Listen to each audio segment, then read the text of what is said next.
السلام علیکم فرینڈز، کیسے ہیں آپ سب لوگ؟ آئی ہوپ آپ سب لوگ بالکل ٹھیک ٹھاک اور خیر خیریت سے ہوں گے۔ آج ہم لوگ شروع کرنے جا رہے ہیں ایپیسوڈ 19 آف ناول بخت، جس کی رائٹر ہے مہرالنساء شاہ میر۔ بہت اچھا، بہت زبردست لکھتی ہیں فرینڈز، اور ہوپ سو کہ آپ کو نا یہ سن کر بہت زیادہ مزہ آنے والا ہے۔ اور یہ نا ایک پیرا ہم لوگ پڑھ رہے تھے، اس میں سے تھوڑی سی چیز رہ گئی تھی، تو اگر آپ نے اس کے بیک گراؤنڈ کی سٹوری جاننی ہے تو آپ کو پچھلی ایپیسوڈ لازمی سننی پڑے گی، کیونکہ وہ بات نا وہاں سے کنٹینیو ہو کر آ رہی تھی، اور اس ایپیسوڈ میں وہ والی ایپیسوڈ بہت لینتھی ہو گئی تھی اور میں اس میں کٹ نہیں کر سکتی تھی، اور نا ایک ہم لوگ ریدم میں پڑھتے آتے اس میں بیچ میں اگر ہم کٹ کر دینا وہ مزہ، وہ چام نہیں رہتا۔ پھر میرا دل ہی نہیں کر رہا تھا اسٹاپ کروں، آخرکار کرتے کراتے اتنی لیٹ ہو گئے، میں بولی تھی کہ نہیں اب تو رینڈر نہیں ہونے والی بھائی صاحب۔ پھر میں نے کیا کیا کہ اس کو وہاں سٹاپ کر دیا، اور اس کا آگے کا پیرا ہم لوگ اس ایپیسوڈ میں سٹارٹ کر رہے ہیں۔ تو کوشش تو یہی ہوگی کہ نیکسٹ کسی ایپیسوڈ میں ایسے نہ ہو جیسے ایک ٹاپک یا ایک بات ہوتی ہے وہ مکمل ہو جائے، اس کے بعد ہم ایپیسوڈ اینڈ کریں، پر اگر میں اس ایپیسوڈ میں لے جاتی نا وہ 2 گھنٹے تک چلی جاتی ہے ایپیسوڈ، اور پھر میرے لیے تھوڑا سا مشکل ہو جاتا اس کو سٹاپ کرنا یا پھر اس کو رینڈر کرنا بھی بہت مشکل ہو جاتا، اس لیے پھر میں نے اس ٹاپک کو وہاں آدھے میں چھوڑا اور اب اس کو ٹو بھی کنٹینیو کر رہے ہیں اس ایپیسوڈ میں۔ تو بس اب ہم لوگ بغیر کوئی ٹائم ویسٹ کیے اس کو سٹارٹ کرتے ہیں۔ اچھا پہلے میں آپ کو تھوڑا سا بتا دیتی ہوں یہ بات کیا ہو رہی ہے۔ بات یہ ہو رہی ہے کہ عمر گیا تھا مہراج سلطان کی قبر پر اور ان سے اپنا دکھ بانٹ رہا تھا، یعنی کہ ان کو بتا رہا تھا کہ میں ایسا ہوں ویسا ہوں، تو آپ کی وجہ سے آپ نے مجھے مطلب بہت زیادہ ہمدردی، انسانیت وغیرہ سکھائی، تو وہ آپس میں ان کی بات چیت ہو رہی تھی جیسے ایک قبر کے ساتھ ایک انسان کی بات چیت۔ اپنے اگر مر کے قبرستان میں چلے جائیں نا، مجھے ایسا لگتا ہے کہ ہمیں قبرستان سے بھی محبت ہو جاتی ہے، ہمیں وہ قبرستان اچھا لگنے لگ جاتا ہے، کیونکہ ایسا لگتا ہے کہ ہمارا اپنا کوئی قریبی، کوئی پیارا، کوئی عزیز وہاں بیٹھا ہے، اور جس کے لیے اس کا ایک انسان ہی پوری زندگی ہو، سمجھو اس کے لیے تو اس کا سب کچھ وہی قبرستان ہوتا ہے۔ تو جب ہم کسی سے اتنے زیادہ مطلب اٹیچ بھی ہو جاتے ہیں اور کسی سے ہم اتنے زیادہ obsessed بھی ہو جاتے ہیں کہ ہمارا ان کے بغیر کوئی گزارا ہی نہیں ہوتا، ان کے چلے کے جانے کے بعد زندگی بے انتہا مشکل ہو جاتی ہے۔ کچھ ایسی سچویشن ہے ہمارے اس ناول کے ہیرو یعنی کہ عمر حیات کی، اور پھر بس اب ان کی کنورسیشن کو سٹارٹ کرتے ہیں۔ ریڈی سیٹ گو۔ 18 سالہ عمر حیات سوتے بچوں پر ایک آخری نظر ڈالنے آیا تھا، ترتیب سے رکھے بیڈز اور ان پر سوئے ہوئے بچے۔ عمر کی نظروں نے اسکین کیا اور جانے کو مڑا جب اسے ایک قہرٹ محسوس ہوئی۔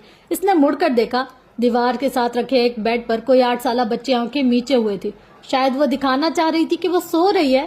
نورے، میں تمہیں دیکھ چکا ہوں، خاموشی سے سو جاؤ۔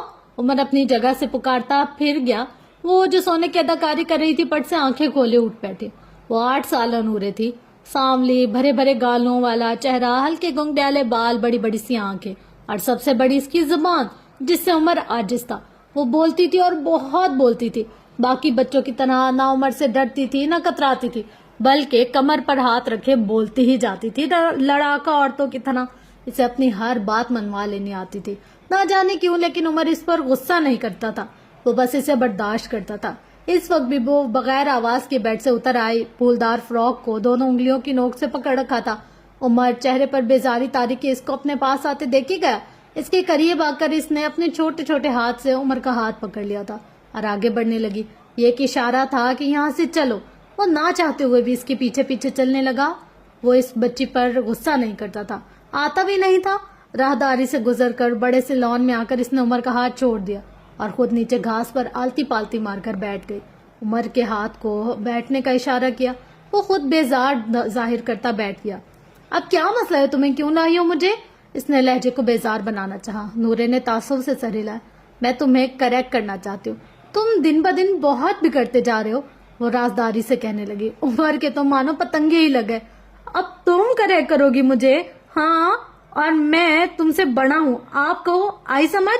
ہوا کے دوش پہ سانولی بچی کے بال اڑنے لگے، اس کی آنکھوں میں ناپسندیدگی در آئی۔ یہی تمہاری، وہ بولتے بولتے رکی، عمر کی گھورتی نظروں کو دیکھا، پھر دونوں ہاتھ سرینڈر کرنے کے انداز میں اٹھا لیے۔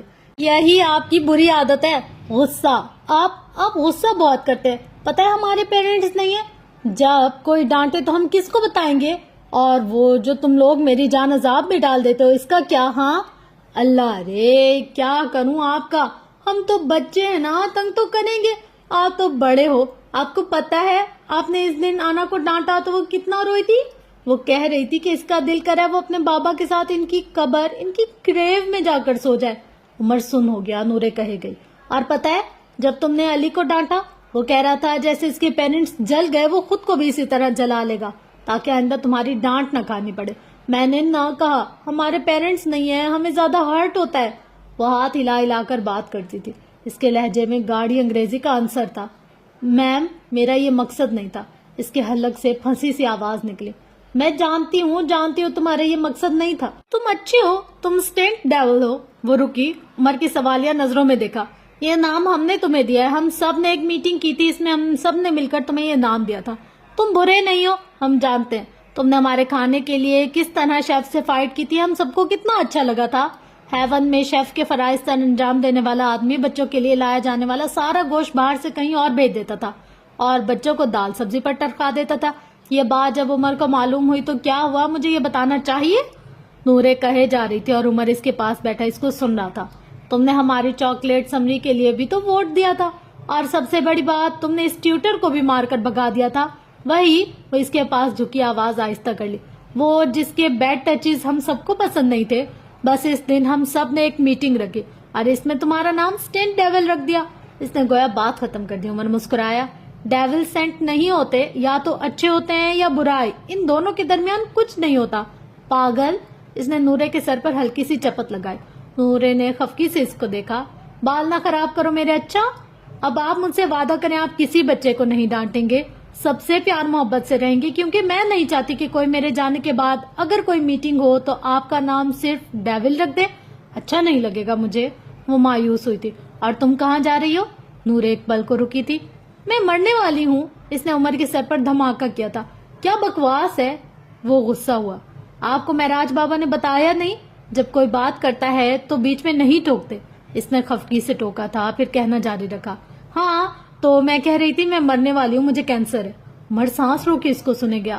آپ نے دیکھا نہیں ہے معراج بابا ہر ویک مجھے بڑے والے ہسپتال لے جاتے ہیں، اور میں اسکول سے بھی کتنی ایبسینٹ رہنے لگی ہوں، میرے سر میں کتنا درد رہنے لگا ہے۔ ڈونٹ ٹیل می آپ نہیں جانتے۔ وہ منہ پر ہاتھ رکھے حیران ہوئی تھی۔ عمر نے سفید پڑتے چہرے کے ساتھ نفی میں سر ہلایا۔ وہ مر نہیں سکتی، وہ نہیں مر سکتی۔ جس بچی پہ وہ چاہ کر بھی غصہ نہیں کر پاتا، جس کی باتیں اس کو ہنسنے پر مجبور کرتی تھی، جو اس کی ہر غلطی پر اس کو کریکٹ کرنے آ جاتی تھی، وہ مر نہیں سکتی۔ اور وہ اپنے مرنے کی بات اتنی آسانی سے کر بھی کیسے سکتی ہے؟ تمہیں ڈر نہیں لگتا؟ مرنے سے ڈر نہیں لگتا؟ کافی دیر بعد وہ بددقت انگریزی میں بول پایا، it is the most scary thing ever. اس نے جھرجھری لی۔ مجھے یہ سوچ کر نیند بھی نہیں آتی کہ جب میں قبر میں چلی جاؤں گی اور میرے اوپر مٹی ڈال دیں گے تو میرا دم نہیں گھٹے گا؟ وہ معصومیت سے پوچھ رہی تھی۔ عمر کے دل کو جیسے کسی نے مٹھی میں لے لیا۔ وہ اسے کہہ نہیں سکا کہ موت دم گھٹنے کا ہی نام ہے، وہ اسے نہیں کہہ سکا کہ ساری اذیت بس زندگی تک ہے، موت کے بعد تو کوئی تکلیف نہیں۔ وہ نہیں کہہ سکا، وہ کہہ ہی نہیں سکتا تھا۔ کچھ دیر دونوں کے درمیان خاموشی رہی۔ تمہارا علاج کیوں نہیں ہو رہا؟ تم اب تک یہاں کیوں ہو؟ نورے نے کندھے اچکائے۔ نو منی مینز نو ٹریٹمنٹ، نو پیرنٹس مین نو منی۔ وہ نارمل لہجے میں بولے گئے عمر کو یکدم گھٹن کا احساس ہوا۔ ان دونوں کے درمیان ایک بار پھر خاموشی چھا گئی۔ کیا تم جینا چاہتی ہو؟ عمر نے اس کو دیکھے بغیر کافی دیر بعد پوچھا تھا۔ نورے بے اختیار رونے لگ گئی۔ عمر نے اس کو روکا نہیں، اس کی آنکھوں سے آنسو پھل پھل بہ رہے تھے، اس کے چہرے کو بھگو رہے تھے۔ میں نہیں مرنا چاہتی، وہ ہچکیوں کے درمیان بولی تھی۔ کیوں؟ وہ نہ جانے کیا سننا چاہتا تھا۔ کیونکہ میں ایک اچھی پائلٹ بننا چاہتی ہوں۔ کیا مطلب؟ جس پلین میں میرے ماما اور بابا آ رہے تھے اس کے انجن میں ایشوز تھے، لیکن پائلٹ اور اس کی ٹیم نے اوپن منائی، وہ پائلٹ برا تھا، اس کی ٹیم اس سے زیادہ بری تھی۔ میں ایک اچھی پائلٹ بنوں گی تاکہ جب کوئی بچہ ایئرپورٹ پر اپنے پیرنٹس کو ریسیو کرنے جائے تو اس کے پیرنٹس جلے ہوئے نہ ہوں، اس کے پیرنٹس مرے ہوئے نہ ہوں، اور کسی کو بھی یہاں ایسے یتیم خانوں میں نہ رہنا پڑے، کیونکہ یہاں سب کچھ ہے بس پیرنٹس نہیں ہے۔ وہ بری طرح روتے ہوئے شستہ انگریزی میں کہہ رہی تھی۔ عمر کو اپنا دل کٹا ہوا محسوس ہوا۔ 2 سال پہلے ہم امریکہ میں رہتے تھے، ہم یہاں اپنے گرینڈ فادر سے ملنے آئے تھے، اور یہاں آتے وقت میرے بابا اور مما جس پلین میں تھے وہ کریش ہو گیا۔ میں چاچو کے ساتھ دوسرے پلین میں تھی، ہم بچ گئے، لیکن پھر چاچو اور ان کی فیملی نے مجھے ڈس اون کر دیا کیونکہ میں بیمار ہوں۔ کیا میرے پیرنٹس مجھے ڈس اون کرتے؟ روتے روتے اس کی ناک اور چہرہ سرخ پڑ گیا تھا۔ میں اسٹرانگ ہوں، سہ لیتی ہوں، لیکن پلیز تم دوسرے بچوں کو نہ ڈانٹا کرو، ہمارے پیرنٹس نہیں، ہمیں زیادہ ہرٹ ہوتا ہے۔ عمر بغیر کچھ کہے اٹھ کھڑا ہوا۔ اب اس کا دم گھٹنے لگا تھا۔